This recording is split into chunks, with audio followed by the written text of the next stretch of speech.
ملک بھر میں غیر قانونی تارکین وطن کے خلاف قانون متحرک، دیگی مہلت ختم ہوتے ہی ملک گیر آپریشن شروع۔ غیر قانونی تارکین کی ہولڈنگ سینٹرز میں منتقلی۔ کراچی میں الآصف سکوائر سہراب گوٹ کا محاصرہ، علاقہ سیل کر دیا گیا۔ پولیس افسران تلاش ڈیوائس کے ساتھ سرچنگ میں مصروف۔ اڈیالہ سے 64 غیر قانونی افغان شہریوں کو روانہ کر دیا گیا۔ 100 سے زائد غیر قانونی مقیم زیر حراست۔ راولپنڈی میں پیر ودھائی سے 2 افغان گرفتار، ہولڈنگ سینٹر منتقل کر دیا گیا۔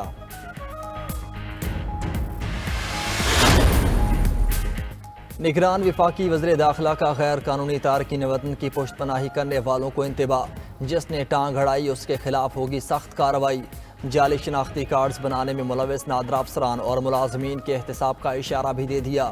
آگاہ کیا کہ 5 لاکھ سے زائد تارکین وطن کی نشاندہی کی جا چکی، 1,26,017 رضاکارانہ طور پر جا چکے۔ ہولڈنگ سینٹرز میں تارکین وطن کی بھرپور الوداعی مہمان نوازی کا انتظام۔ خیبر پختونخوا اور بلوچستان میں 3، سندھ میں 2 ہولڈنگ سینٹرز قائم، سرحد پر 8 کراسنگ پوائنٹس مختص۔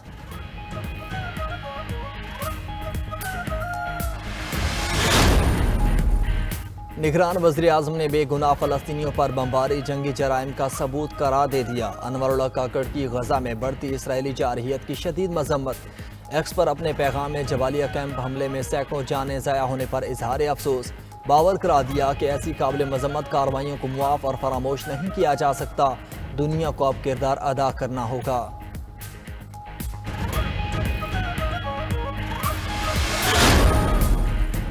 نگران وزیر اعلیٰ پنجاب کا لاہور میں زیر تعمیر خالد but Chowk under pass project کا دورہ۔ محسن نقوی نے مزدوروں سے مصافحہ کیا اور کام کی پیش رفت کا جائزہ لیا۔ نگران وزیر اعلیٰ پنجاب محسن نقوی نے انڈر پاس رواں ماہ کے وسط تک ٹریفک کے لیے کھولنے کی نوید بھی سنا دی۔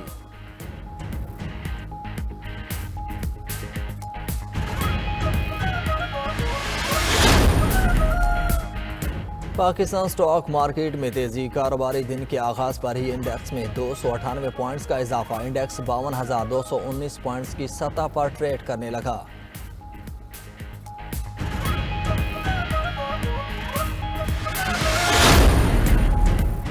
ٹھٹھا واٹر سپلائی ریفرنس میں آصف زرداری کی 18 دسمبر کو طلبی۔ احتساب عدالت اسلام آباد نے 15 ملزمان کو نوٹس جاری کر دیے۔ ملزمان میں اعجاز احمد خان، علی اکبر، اعجاز میمن، عبدالغنی مجید، مناہل مجید اور عبدالندیم بھٹو سمیت دیگر شامل۔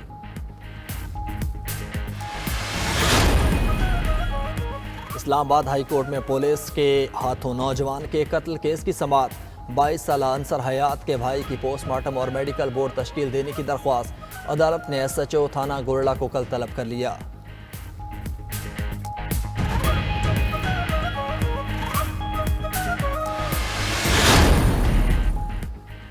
پی آئی اے بحران پروازوں کی اڑان میں رکاوٹ، آج بھی 19 ملکی اور غیر ملکی پروازیں منسوخ۔ قومی ایئر لائن میں بکنگ کرانے والے مسافروں کے لیے پریشانی معمول بن گئی۔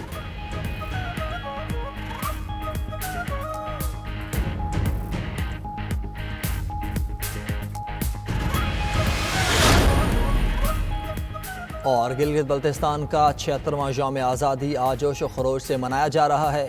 پاکستان کی آزادی کے 4 ماہ بعد تک گلگت اور بلتستان کے عوام نے ڈوگرا راج کی غلامی کی جنگ کے خلاف لڑی۔ 1 نومبر 1947 کو غلامی کی زنجیریں توڑ دی گئیں، آزادی حاصل کر کے پاکستان سے الحاق کر لیا گیا۔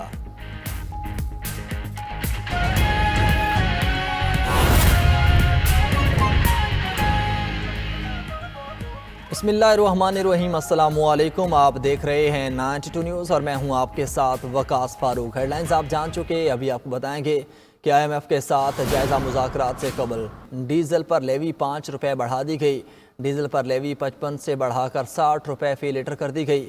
ڈیلرز مارجن فی لیٹر 8 روپے 64 پیسے کر دیا گیا، جبکہ پیٹرول پر فریٹ مارجن 2 روپے 30 پیسے فی لیٹر بڑھا دیا گیا۔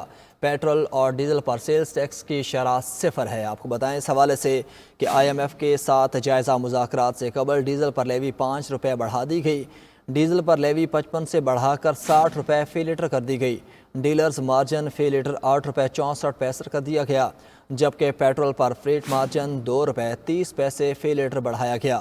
اور پیٹرول اور ڈیزل پر سیلز ٹیکس کی شرح 0 ہے۔ آپ کو بتائیں کہ ڈیلرز مارجن فی لیٹر 8 روپے 64 کر دیا گیا، جبکہ IMF کے ساتھ جائزہ مذاکرات سے قبل یہ لیوی بڑھائی گئی ہے، 5 روپے بڑھائی گئی ہے اور ڈیزل پر لیوی 55 سے بڑھا کر 60 روپے فی لیٹر کر دی گئی۔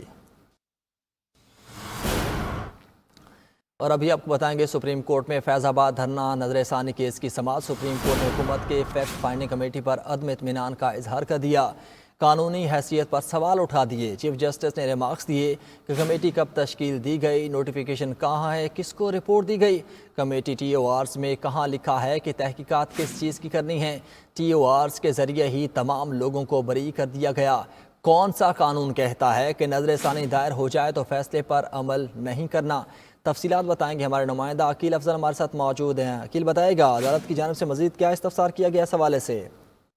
جی بالکل، سپریم کورٹ آف پاکستان نے فیض آباد دھرنا کیس میں عمل درآمد کے اور نظر ثانی جو دائر کی گئی تھی اس کی درخواستوں کے درمیان جب عدالت کو بتایا گیا کہ وفاقی حکومت نے فیصلے پر عمل درآمد کے لیے کمیٹی تشکیل دے دی ہے، جس پر چیف جسٹس آف پاکستان نے کہا کہ کمیٹی کے TOR ایسے بنائے گئے ہیں تاکہ جو لوگ ہیں وہ بچ سکیں، ان لوگوں کو نکالا جا سکے۔ عدالت نے چیف جسٹس قاضی فائز عیسیٰ نے کہا کہ اس کے TOR کے تحت کسی بھی کو بھی سزا نہیں ہو سکے گی۔ اگر میں بھی اس کمیٹی کا ممبر ہوتا تو مجھے پتہ ہی نہ ہوتا کہ یہ کمیٹی کا کام کیا ہے، کہ اس کمیٹی کے اختیارات کیا ہیں اور یہ کمیٹی کیا کر سکے گی۔ چیف جسٹس نے مزید کہا کہ میں تو عدالت اس کمیٹی کے TORs پر اس نوٹیفیکیشن بھی جو آپ نے ہمارے سامنے رکھا ہے یہ صرف محض ایک کاغذ کا ٹکڑا ہے، اس کا نتیجہ کچھ بھی نہیں نکلے گا۔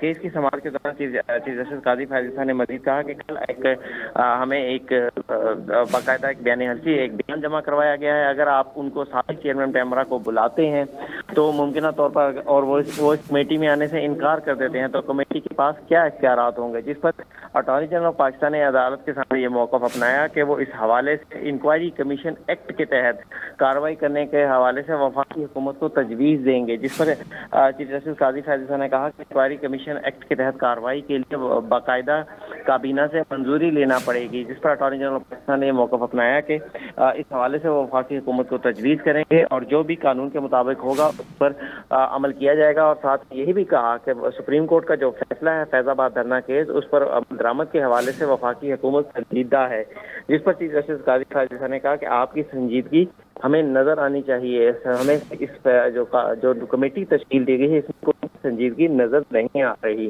کمیٹی سپریم کورٹ میں مقدمے کی سماعت کے دوران سابق چیئرمین کے جو بیان حلفی جمع کروایا گیا تھا اس پر عدالت نے جب پیمرا کے جو پیمرا افسران کو طلب کیا ان کی جانب سے اس بیان حلفی کے ان کے جو بیان حلفی جمع کروایا گیا تھا اس کے بارے میں علمی کا اظہار کیا گیا، جس پر عدالت نے چیئرمین پیمرا کو فوری طور پر سپریم کورٹ طلب کیا ہے اور کیس کی سماعت میں 11:30 بجے تک وقفہ کر دیا ہے۔ اب 11:30 بجے چیئرمین پیمرا پیش ہوں گے اور کیس کی سماعت دوبارہ ہوگی۔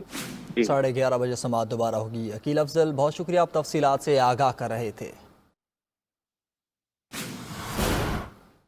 آگے بڑھیں، آپ کو بتائیں غیر قانونی طور پر پاکستان میں مقیم افراد کی واپسی کی ڈیڈ لائن ختم۔ وزارت داخلہ نے تمام صوبوں کو غیر قانونی مقیم افراد کی بے دخلی کا حکم نامہ جاری کر دیا۔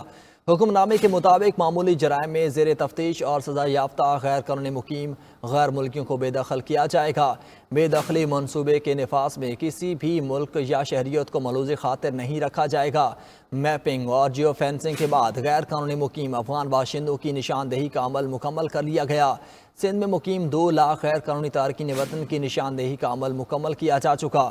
پنجاب اور بلوچستان میں بھی غیر قانونی مقیم افراد کی ڈیٹا کی مدد سے سکیننگ کی جا رہی ہے، جبکہ خیبر پختونخوا میں غیر قانونی مقیم افراد کو ہولڈنگ سینٹرز میں منتقل کیا جائے گا۔ اب تک کل 1,26,000 افغان پناہ گزینوں کی اپنے وطن واپسی ہو چکی ہے۔ آپ کو بتائیں کہ غیر قانونی طور پر پاکستان میں مقیم افراد کی واپسی کی ڈیڈ لائن ختم ہو گئی۔ وزارت داخلہ نے تمام صوبوں کو غیر قانونی مقیم افراد کی بے دخلی کا حکم نامہ جاری کر دیا ہے۔